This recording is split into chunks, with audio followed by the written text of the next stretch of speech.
Hello friends, I'm super excited today, especially because the fc150 is roadworthy. Not only is it roadworthy, but I've actually been driving it to and from work, which is really cool. But today we're going to go over the history of the Jeep, not only the history from when I've received it, but the history before that. We're also going to go over all the updates of what I've done to it over the past 2 months. And lastly, I wanted to take a moment to thank everybody for helping me reach 300 subscribers. Without y'all, I would not be able to do that. And when I hit 1,000, I'll make another video kind of celebrating all of y'all's effort in getting me to where I am. So let's jump into the FC and talk about the updates we've done. First, we're going to talk about the steering. So before, the steering was kind of cobbled together just to really make it so I could test it on the road and here at the shop. But now it's officially done. So if you take a little spy here in the wheel well, you'll notice we have our power steering pump. And then if we scoot on down, we have our steering box all put in proper. We got our drag link. And then of course we have all of our front end suspension complete.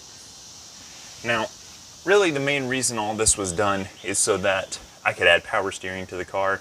It's got a Saginaw steering box. It's a modified Saginaw from a D150, 180, I don't really remember. It's a Dodge truck that the steering box is on the outside arm of the frame, which is really odd because most steering boxes are in the inside. Realistically, the reason I needed that is because the steering box is rotated around backwards and the steering linkage is coming in from the front. And you can see that right here with these right-angled gearboxes. Now, for most people, a gas tank's a gas tank. But when you have an old car and you're completely modifying not only the fuel system, but also the wire management and engine system, you have to make a lot of sacrifices and updates to the way this stuff works. You can notice right offhand that the original band marks where the kind of straps that held the gas tank fit, they're not lined up anymore. Well, that's because I had to scoot the gas tank backwards to fit in the pump.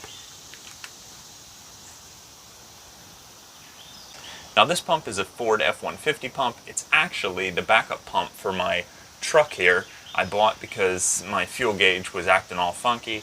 I realized that it has a secondary sending unit and didn't have to swap that out, but I had already bought it, so I figured, what the heck, might as well install it. It worked great. We went ahead and lined the inside of the tank. It's full probably to about halfway. I did keep the original sending unit, which, believe it or not, after 60 years of sitting in this Jeep, still worked. So I was able to hook it up to the original gauge and actually see the fuel level, which is really cool. Now here we are underneath the Jeep. In specific, we're talking about the traction bar here. The traction bar was added because the rear differential kept pitching upward and downward, and I needed to find a way to stick it. Now the only downside is the front shackle, which you can see right here, is a solid point shackle. We're going to have to switch it to I think it's called a cardan joint. It's basically a ball that can rotate inside of a actual cup. And the reason we need that is articulation for the rear end. Because it's solid mounted here in the back on 2 points and then directly welded to the axle, it has no rotational motion in it whatsoever, and it's really holding that rear diff nice and tight. And the car kind of lurches when you compress one side or the other of the suspension. So we're going to get that updated here pretty soon. But onward, upward to the front. What we're talking about now are the Fox 2.0 shocks. Now what's fun about these is they were picked up from a junkyard and they were super inexpensive. I think they were like 20 bucks because one of them was bent.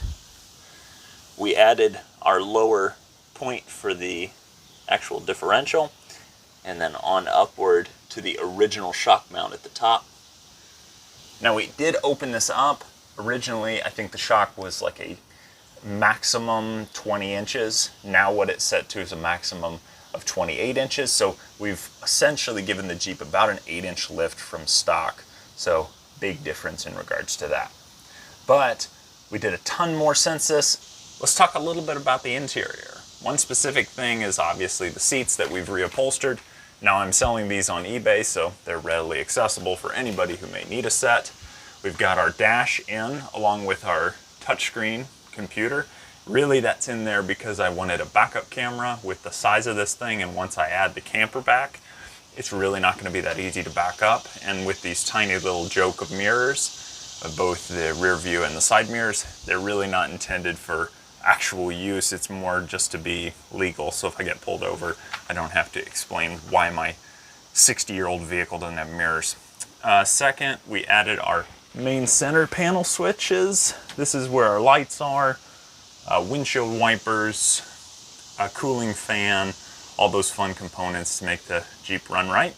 We also, of course, added our automatic transmission, which you see the automatic Jeep shifter there.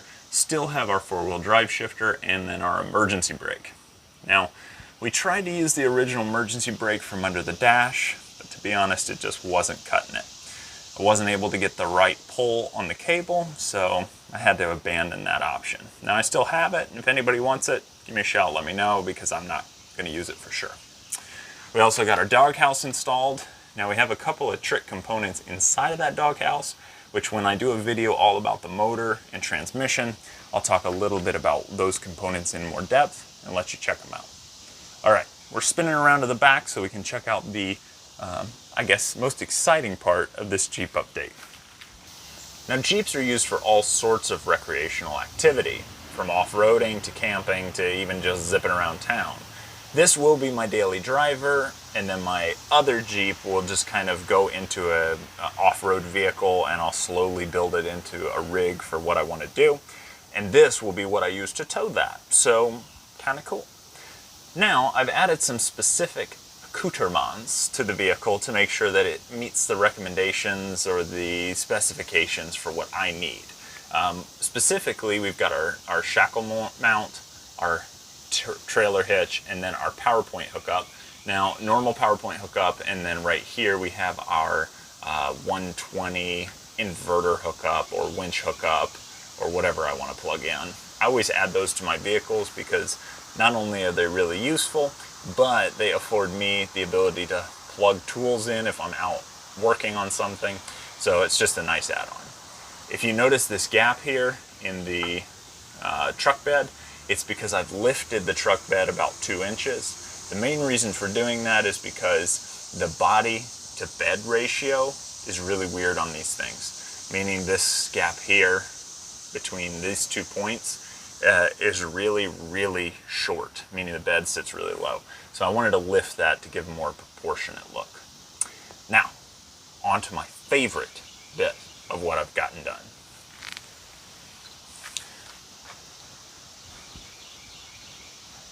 Ta-da! Amazing, right? We have a bed. Now, not only just a normal bed, we have a rubber mat in here. The rubber mat is more in case I'm hauling something. So let's go ahead and remove that and show you what I really did. What we did is we cut up some pieces of cypress. We notched them all out, of course screwed them down to the bed, and then added aluminum strips to it. And if I do say so myself, it came out absolutely incredible. I love it. I think it's beautiful.